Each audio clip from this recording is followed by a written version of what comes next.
আসসালামু আলাইকুম প্রিয় ভিউয়ার্স বন্ধুগণ আমার আজকে খুব সকাল থেকে বাড়ির কাজে ব্যস্ত হয়েছি।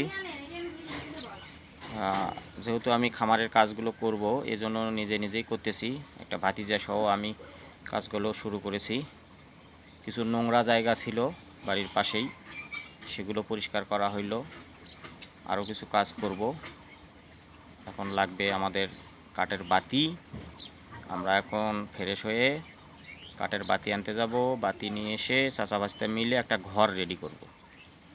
আর তারপরে আবার বাতি নিয়ে এসে কাজ করব হচ্ছে আমাদের আল্লাহর রহমত অনেকগুলো মুরগি বসায় দেওয়া হয়েছে। কয়েকদিনের মধ্যে তো প্রায় 50 পিস বাচ্চা পাবো। তো তার জন্য তো একটু ঘরের দরকার। এবারকার চিন্তা করছি যে এবার 10 ফিট বাই 5 ফিট একটা ঘর বানাবো। তো বন্ধুরা ভালো থাকবেন, সুস্থ থাকবেন, দোয়া করবেন। খোদা হাফেজ।